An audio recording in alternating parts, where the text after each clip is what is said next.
Namaste, as I bow to you, Professor P here, PosCom Talks Prevention Science. This is episode 2.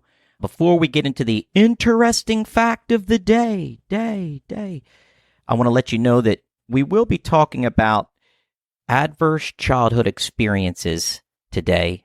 That's Vincent Felitti, 1985, 1998. There's a lot of years I guess I could cite and get into, and we'll get more into that. But we're going to be talking about trauma and resiliency. So hopefully those that are listening, if anything's brought up that makes you feel a certain way, please, you can contact me at apyechapiaka@odu.edu, and we can talk about this. Okay, so here we go. Interesting fact of the day. Okay, so today we're going to look at what a generation is. That's right, the term generation. In 2008, the Dean of Continuing Education and Extension at the University of California, Los Angeles, Lady Kathy Sandine, defined the societal label, a generation is a cohort of people born within a particular period of time. By most definitions, each generational interval is approximately 20 years in length. That's right, 20 years in length, approximately. See, 20 years represents the average length of time between birth and childbearing, or the beginning of the next generation. And you find this on page 11 of Continuing Higher Education Review. It's a journal, volume 72, Kathy Sandine, that was 2008. So, for example, if we pretend to play the Ask a Man or a Woman on the Street quiz to name the first generation that comes to their mind, and go, baby boomers, ding, ding. Now, that's what I'm talking about. That's a generation, the baby boomers. All right, let's get back out to the man or woman on the street quiz and ask somebody to name as many generations that they can. And go. Okay, baby boomers. Wait, isn't there a loser generation? Generation X, millennials. Goodness, what about those druggies and the hippies? Wait, isn't there a disco generation? All right. So I would think that if we were out on the street and we were to ask a baby boomer, which a baby boomer is born between the years of 1943 and 1960, they may be able to recall their parents' or their grandparents' generations. However, when I personally think of generations, I think of baby boomer, Generation X, and millennial.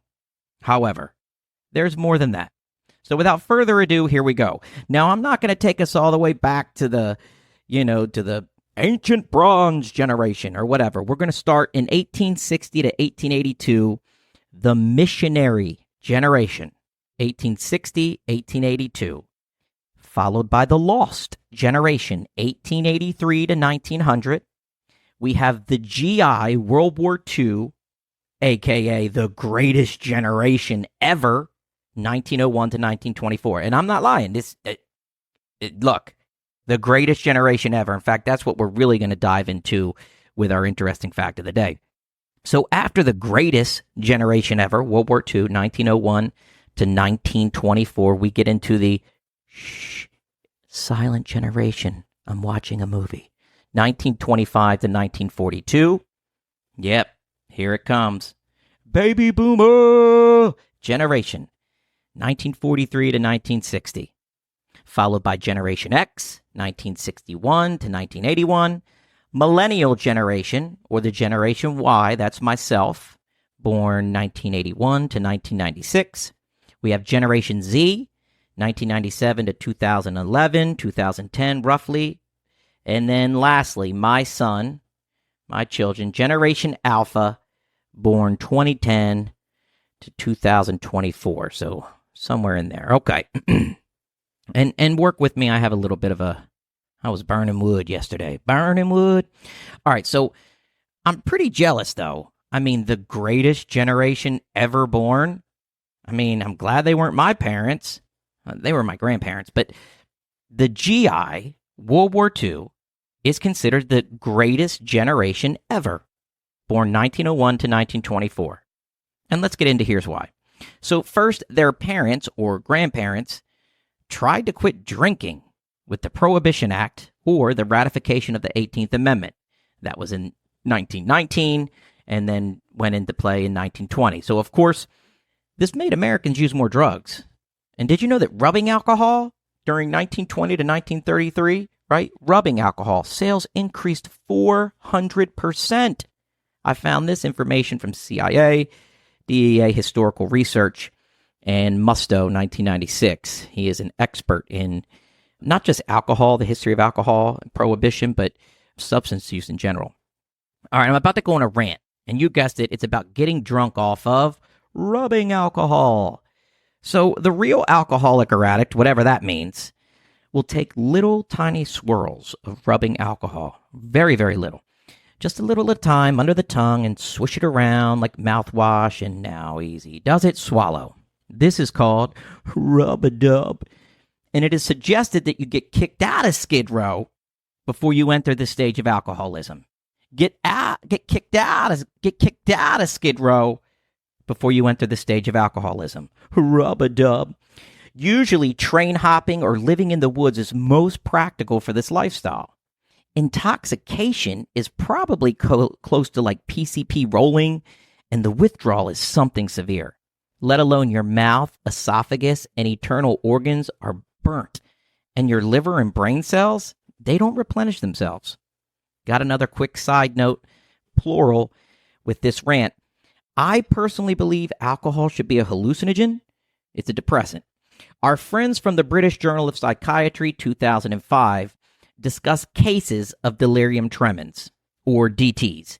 And while nearly all recovered without the development of the graver forms of alcoholic insanity, which we'll get into, the DTs can be fatal.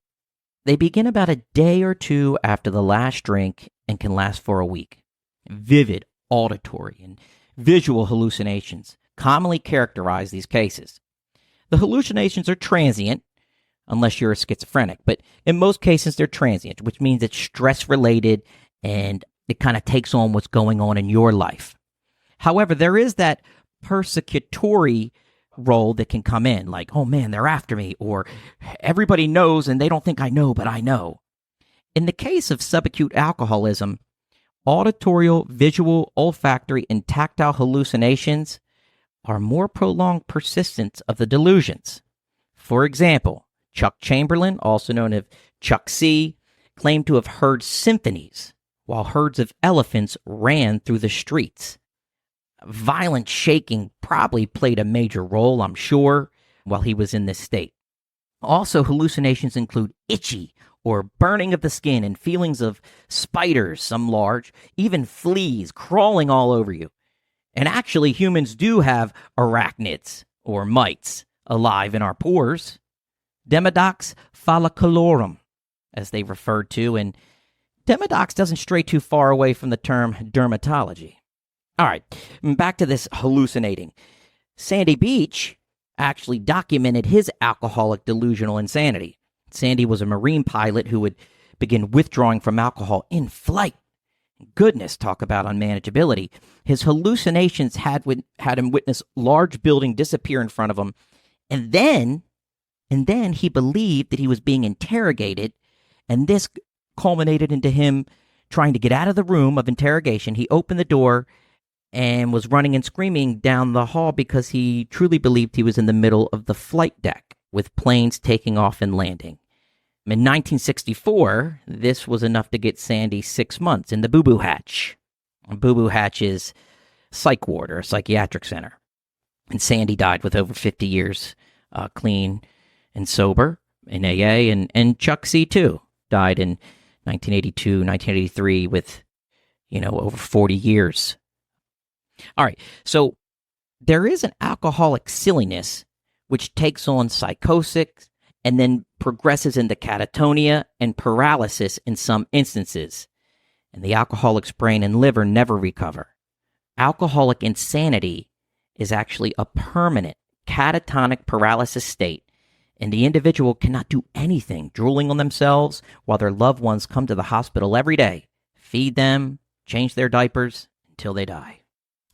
All right, so back to the interesting fact of the day. We're on the greatest generation of all time, the GI World War II generation, born from 1901 to 1920. And while they are the greatest, so yeah, their parents and grandparents, the missionary generation, born 1860 to 1882, and the lost generation, born 1883 to 1900, decide to prohibit alcohol and everything goes to hell. Yes, I did say the missionary generation, and I'm pretty sure some of my baby boomers and Generation X thought that that was hilarious because those generations lived through and were born during the sex, drugs, and rock and roll of the 1960s. However, sex and drugs have always been happening, hence the missionary generation. So, the missionary generation, 1860s, 1883, and the lost generation, 1883 to 1900. That would be the parents and grandparents of this greatest generation, the World War II generation. They decide to make alcohol illegal, as well as drugs too, under the Harrison Act, right when the heroes of World War I came back to the homeland. That's pretty messed up. Meanwhile, the greatest generation, 1901 to 1920, they're growing up now in the roaring 20s. And because the missionary generation had only one way to live, their kids were like, well, I mean, look, we're the lost generation, so let's illegally drink, swing dance, late nights at clubs, sex, drugs, and jazz.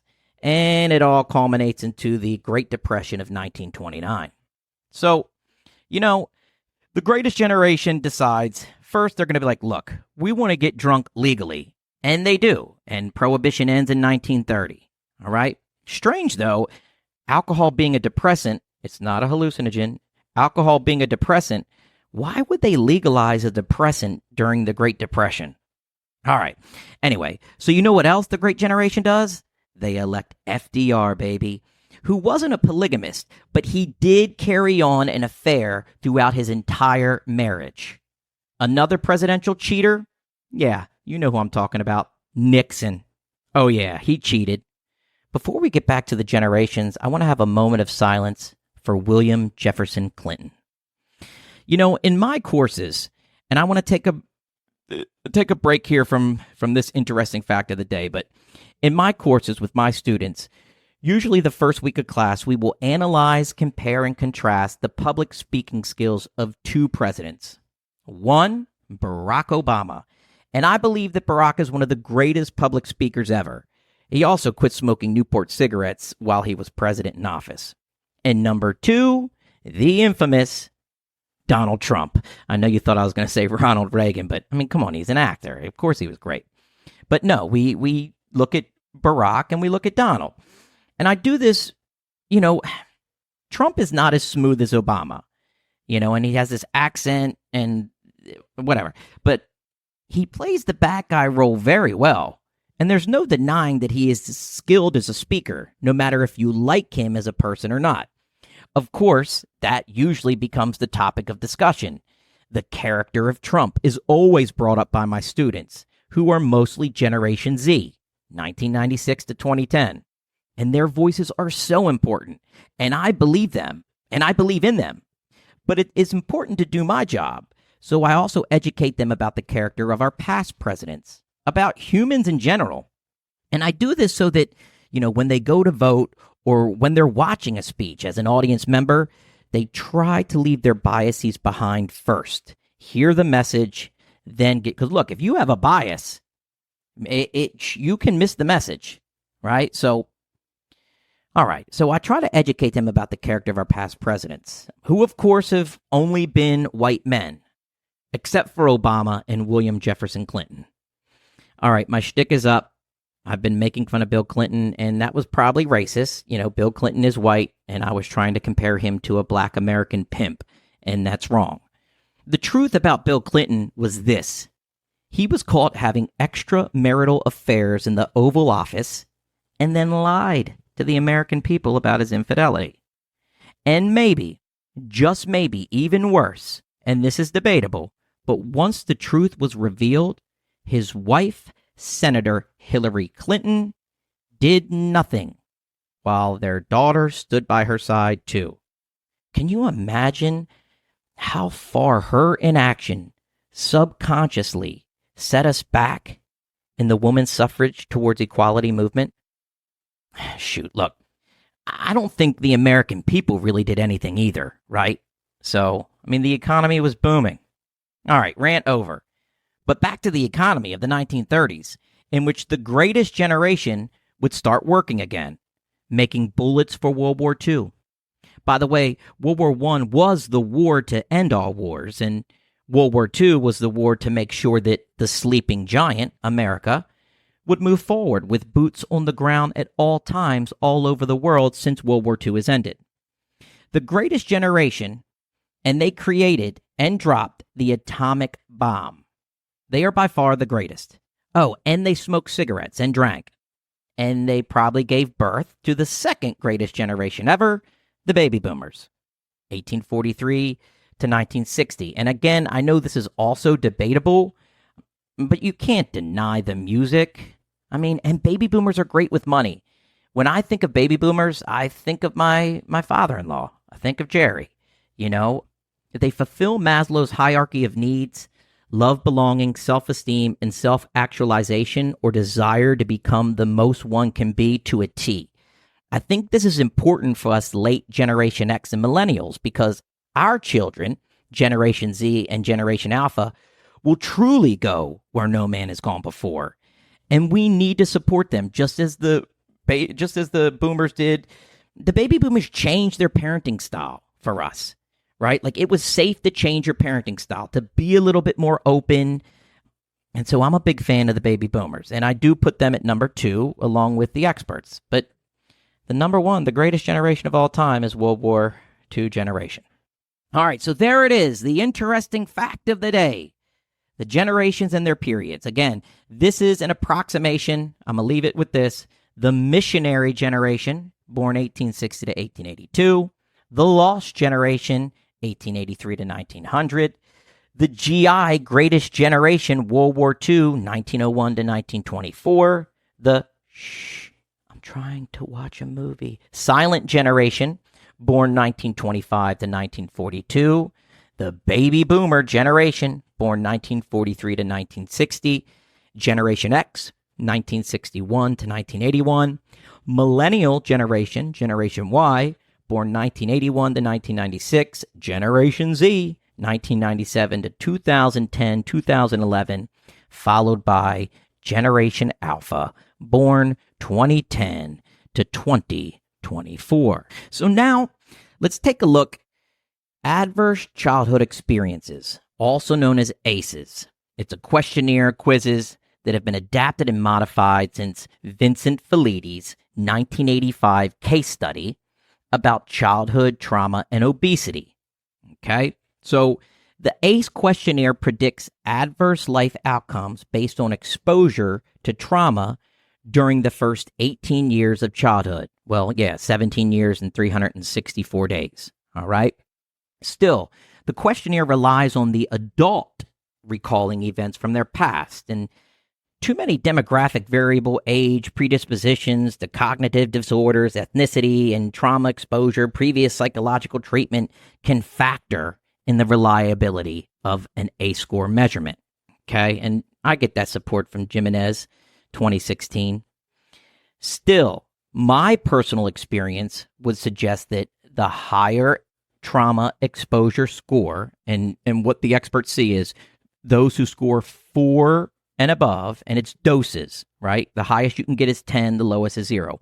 4 doses and up will come with a greater risk for future social, health, and behavioral outcomes, because 4 is the red flag or high risk score. And this is Felitti 98, Felitti 2002, Webster 2022. ACEs has become a real big deal. I got that developed. Here we go. So first, before I get into how I was introduced to ACEs, again, so Felitti was trying to correlate obesity and childhood trauma. And he did. He found that there was a link. You know, the more trauma that occurred, especially in early childhood, those birth to year 6, led to eating, overeating. Now, again, with obesity, especially in America, you know, we can get into all kind of, you know, genetics aside and this and that, but there was a correlation. And so they felt that, well, hey, wait a second, can't we do this with other things like drug addiction or literacy or depression or everything, the whole gauntlet? And they did. They found, okay, that, the more trauma exposure that occurs, especially early in childhood, there's a greater likelihood of negative future life outcomes, chronic health disorders. So my introduction to ACEs came when I was 34 years old. That's 7 years ago. Married to a wonderful, loving wife, and I found myself doing a 5-week outpatient treatment, and I was watching this documentary about Felliti's ACEs. The documentary is called Healing Nean. That's healing, one word, and then Nean, Nean. I suggest you check it out. So Nean is Tonier Cain. Tonier, or Nean, was born and raised in the projects of Baltimore and Annapolis. And so instantly, being from Baltimore City myself, I identified with her. Felitti appears in the film, but most importantly, Tonier. It's her life. And Tonier lived through horrendous trauma. I mean, look, one time cops were called because Tonier was being gang raped. And she's the one who gets arrested. So I suggest you take a look at it, all right? Healing Nean. I mean, she's overcome, the adversity that she went through. She was 8 years old. Her mom was prostituting her. I mean, she scores a 10 out of 10 on Felliti's ACE questionnaire, which is probably less than 1% of the population scores a 10 out of 10 on Felliti's questionnaire. And I was so moved that I actually reached out to Tonier, whose testimony to sobriety and freedom, it's just truly a miracle. And I was grateful. I got to have some one-on-ones with Tonier, and her coalition continues to bring the message of hope to so many, especially incarcerated women, especially incarcerated Black women. So you can go to www.toniercain, that's TONIERCAIN, toniercain.com. So what is the ACEs questionnaire? All right, I have 10 questions for you.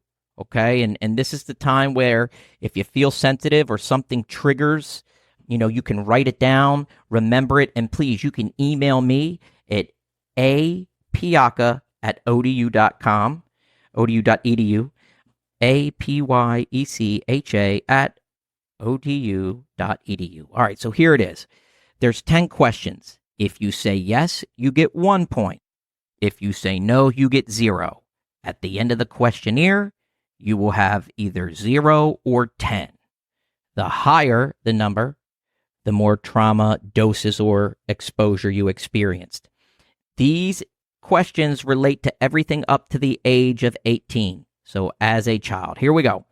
Number 1, do you feel that you didn't have enough to eat, had to wear dirty clothes, or had no one to protect or take care of you? 2, did you lose a parent through divorce, abandonment, death, or other reason? Did you lose a parent? Not both, just one. Number 3, did you live with anyone who was depressed, mentally ill, or attempted suicide? Number 4, did you live with anyone who had a problem with drinking or using drugs, including prescription drugs? Number 5, did your parents or adults in your home ever hit, punch, beat, or threaten to harm each other? Number 6, did you live with anyone who went to jail or prison? Number 7, did a parent or child in your home ever swear at you, insult you, or put you down? 8, did a parent or adult in your home ever hit, beat, kick, or physically hurt you in any way?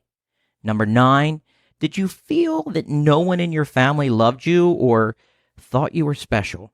And number 10, did you experience unwanted sexual contact, such as fondling or oral, anal, vaginal intercourse penetration? All right. So what the experts have found is that, look, trauma in any dose, right? It's part of humanity, and we go through adversities. Some of us are able to, especially if we have the right support, are able to be more resilient than others. They have found that once you start getting into the 2, the 3, especially the 4 number, that your likelihood to experience chronic disease as everything from anxiety to alcoholism to cardio, and we go back to Felliti's original obesity, how we eat. So 4 seems to be the magic number in that we need an intervention. And the problem is that those that are in jail right now or in trouble, it's like, what can we do, right? Their life is, in many cases, already gone down a certain road. We can't just give the ACES test in our schools, right? I mean, we can't read those 10 questions to children. Children don't understand. We can do like a reverse positive ACES test, and there is a benevolent childhood experiences, right? And they're doing studies. Can, positive experience help with that resiliency and comprehension, accepting and getting through trauma? So, I am a child of, alcoholic, drug addict parents, and I was born in Baltimore City. I spent my early childhood years with my mother, who battled mental illness, domestic abuse, addiction. My birth father and my mother were divorced when I was young. He was in and out of prison, running from the law. My mother was beaten up a lot. I spent my pre-K years in dive bars, exposed to pornography and sex. One of my mother's boyfriends kidnapped me. I'm at a McDonald's when I was like 5. It was just like, geez. I drank my first Zima beer with my mother, and there was people partying. I was 5. Eventually my mother moved us with my grandparents before elementary school, and there were some significant moments in my adolescence. However, in my experience, those early years of trauma, that disease of alcoholism, addiction, and PTSD, right? If that's not treated daily, it will continue to progress and resurface in my experience. And, my mother too, right? And by the time I was a teenager, I was a full-blown opiate addict, and I could start adding to my ACE scores. And the story of the porn is that I score 7 out of 10 before starting first grade. And I don't score a 10 like Tonier. I mean, and it's like I try to remember, especially today with, my perspective, how great my life has become. But my personal experience led to my ACE score. And I have been influenced, by Tonier's score, to investigate ACEs. And so I did, right? And so, look, did my ACE score at age 6, right, scoring a 7, predict my future life outcomes? And ACEs or not, my life experience is mine.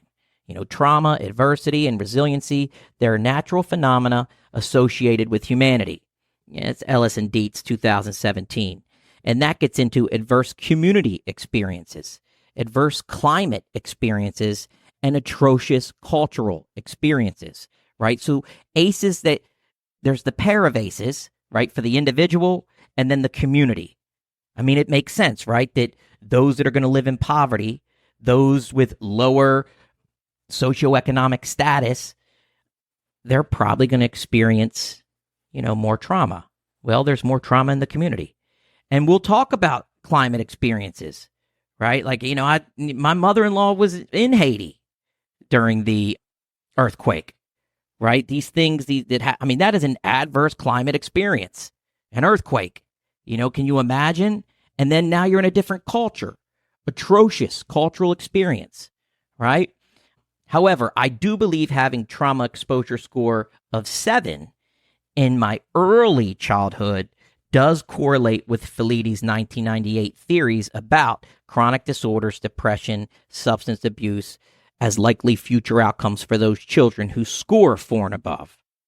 Specifically, in 2004, Felitti had reported that, and here's what he said, I quote, "A male child with an ACE score of 6 when compared to a male child with an ACE score of 0 has a 46-fold, 4,600% increase in the likelihood of becoming an injection drug user sometime later in life."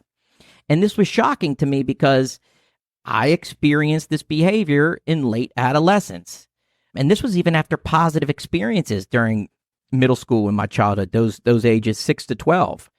My score was a 7, and I was injecting cocaine with my family, living across from a recovery center, right across from the street of a recovery center, injecting cocaine. And basically, if you had known me and a group of young boys, and we were around the age of 6, and you knew about our trauma exposure, you could have read Felitti's 2004 report and placed a $1,000 bet on the odds of, 46%, 4,600%, 46 to 1. You would have won $46,000.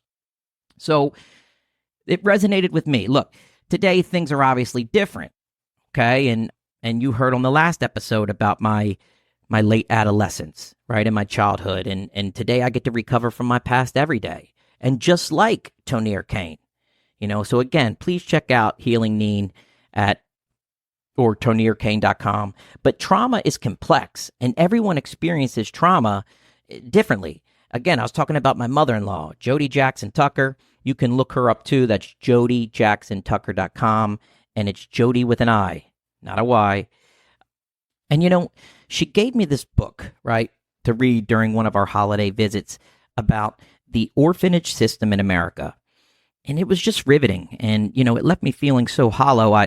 I say this because, one of my close friends who owns Get Stuff Food Truck, Eric, please visit his site at getstuffed62.com. That's GETSTUFFED 62.com. He was adopted without the birth parent's reality. In fact, he and 3 other adult acquaintances of mine do not know their birth parents. Now, Eric will be real quick to tell you, who his parents are and were, right? And, he's loved his life, and he'll tell you his life has been great.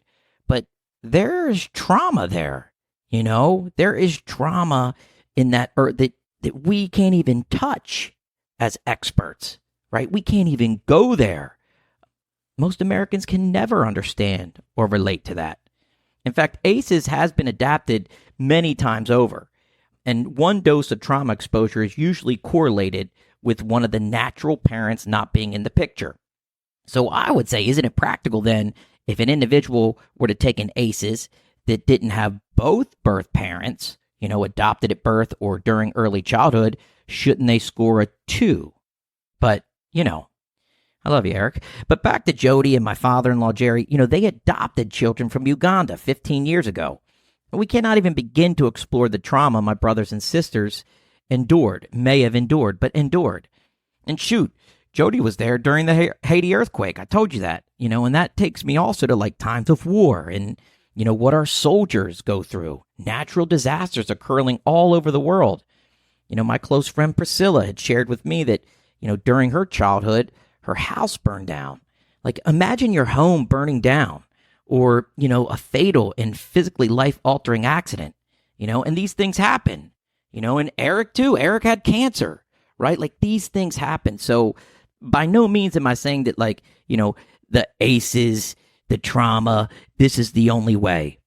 But when we're starting to look at early childhood, it's not impossible to think or even believe that the natural homeostasis, right, of the neurology of the brain has been compromised, right, when you're that young. So, look, the risk factor is what then? Well, yeah, socioeconomic status, right, race, culture, religion, drugs, and poverty.